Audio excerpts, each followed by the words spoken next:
We are going to make a really quick and fun gift card holder.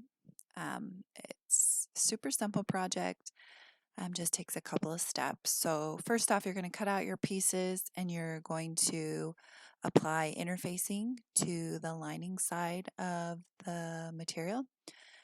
So that's the pink one here. And you can just see that I have the interfacing kind of sandwiched between the two, and that's just to help it from um, kind of wrinkling in use, because sometimes interfacing really doesn't like the heat from the iron. So I just kind of keep those two separate. But you're going to have a main piece or a back piece, a pocket piece. This here is a little keychain tab, so you can actually add a key ring to it. So you can put it on a backpack or whatever. And then this final piece here is the wallet strap, and that's how you'll actually close the wallet, and that'll make more sense here in a little bit.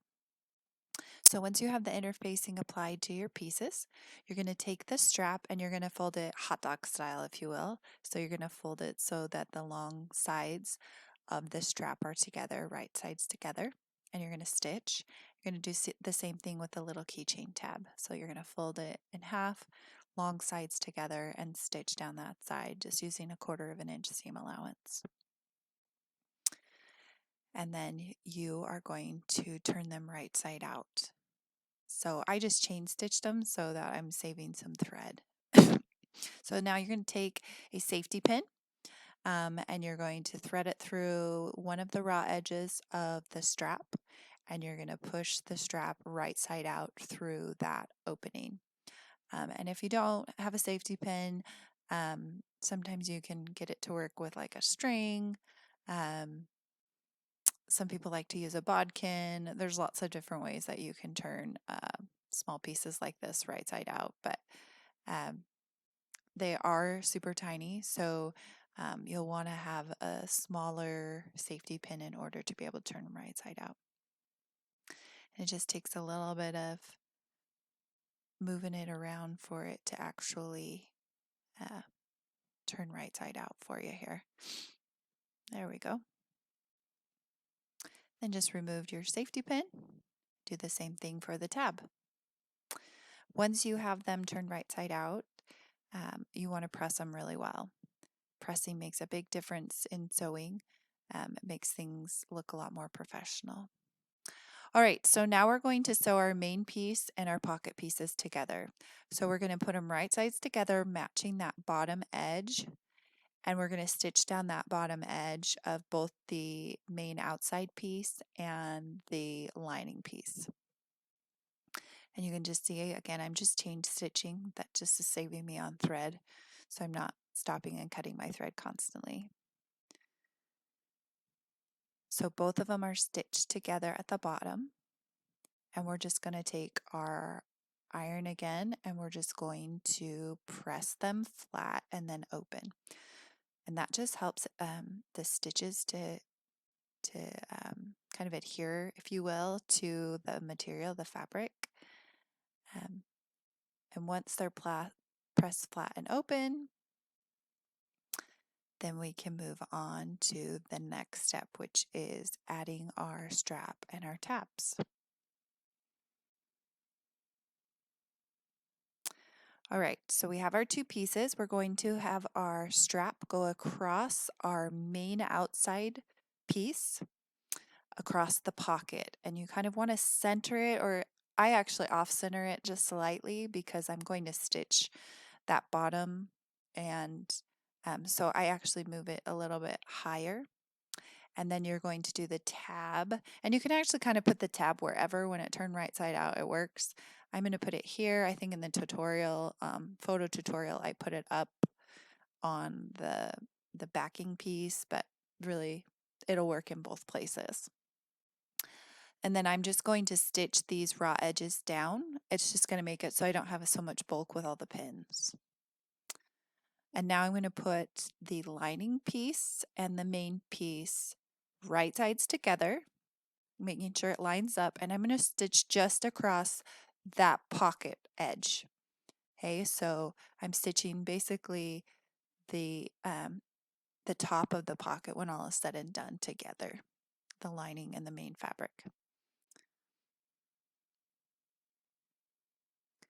All right, now this is kind of a weird part. We're going to fold our pocket up, and then we're going to fold our lining backing up. So we're actually encasing the pocket inside of the wallet backing. And that is kind of weird and it seems unnatural, but I promise it works. Then I'm going to just pin it all together. And I actually want to pin it so that I'm going to have about a 1.5 inch opening at some point. So you could do it this side, it doesn't really matter, but you want to have some type of opening so you can turn your wallet right side out. So I'm just going to go ahead and literally stitch around the whole pocket or the whole wallet, but leaving that opening. So when I get to the bottom, I'm going to put my presser foot down, lift, turn, so I have a really nice sharp corner. Again, put my needle down, lift my presser foot, turn, and then just following those curves. And again, you're just using about 1/4 inch seam allowance all the way around to ensure that that wallet has enough space to actually hold a gift card or business cards or whatever you want to put inside of it. And then I'm going to kind of trim my excess material. I'm going to cut my 2 corners, and then I'll use my scissors to actually go around here and clip around the curve, just so that when I turn it right side out, my curve is nice and rounded. So I'll just open up that little opening once that's done.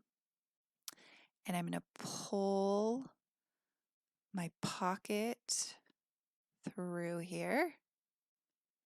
You want to make sure that your pocket's on the right side and your little straps on the right side. Sometimes when you turn things right side out, they go a little wonky. But then just use like a pencil or a wooden dowel. You can use the edge of your like seam ripper cap, something that can kind of point those corners out. Use that to kind of poke those corners out and smooth out that curved edge. That's going to make a big difference in helping to cut down some of the bulk and making sure everything lines up really well. So see, I'm just using it here to kind of curve my edges. It's kind of like finger pressing, if you've ever done finger pressing, where you just kind of press it down. And then take your iron and go ahead and press all the way around here, just to really get those stitches to help the fabric lay really flat, and then tuck those raw edges in and press again. And once that's done, you're going to just sew around that curve. Start from one side of the curve, make sure you backstitch, go all the way around the curve, and backstitch at the other side. And then you have your cute little wallet, and you just tuck the top edge of the wallet into the little strap, and it closes up really nice.